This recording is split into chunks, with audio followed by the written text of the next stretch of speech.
Hello there, and welcome to Series-3, Episode-4 of English Podcast with Ashish Khanna. Today, listen to two students talking about genetically modified food.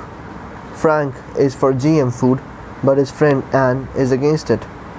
Frank, so why are you so against genetically modified food then?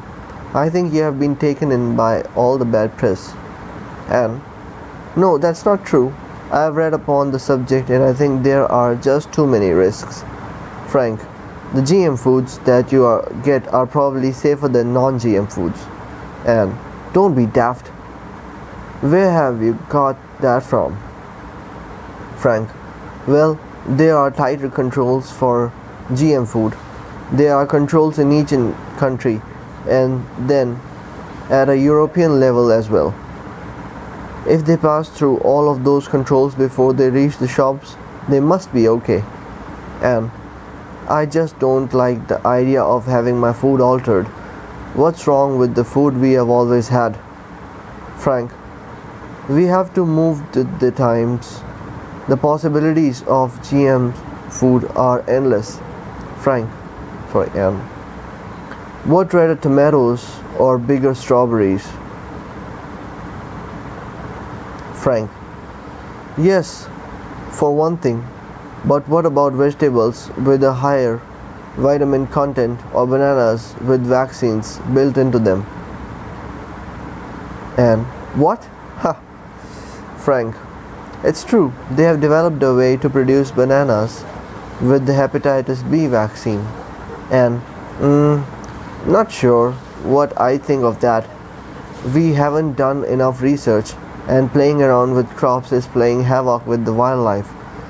There are whole species of birds that are in danger of becoming extinct. Larks, for example.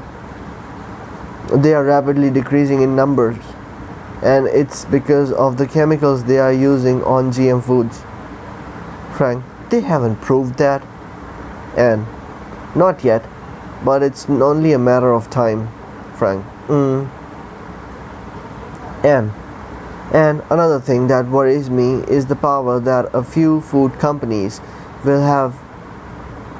If we start to rely on GM food, they'll dominate the poor countries even more than they do today.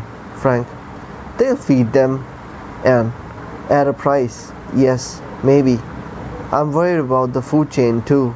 Frank, what do you mean? And, well, playing around with nature causes no end of damage to some plants and animals. When a species dies out or mutates, it has a knock-on effect on the whole ecosystem. Frank, I think you're being cynical. You're not giving GM food a chance. And not cynical, just cautious. Frank, okay, consider this. Global warming is threatening to destroy the habitat of polar bears. And what's this got to do with genetically modified food? Frank, everything. We could use GM food to change the polar bear's habitat now. That way we can prevent them from becoming extinct. And, okay, I quite like that idea. Frank, good. You're starting to come round to my way of thinking. And, no, I'm just trying to understand. I don't like being a guinea pig. And we are all being guinea pigs for the experiments they are doing on GM foods.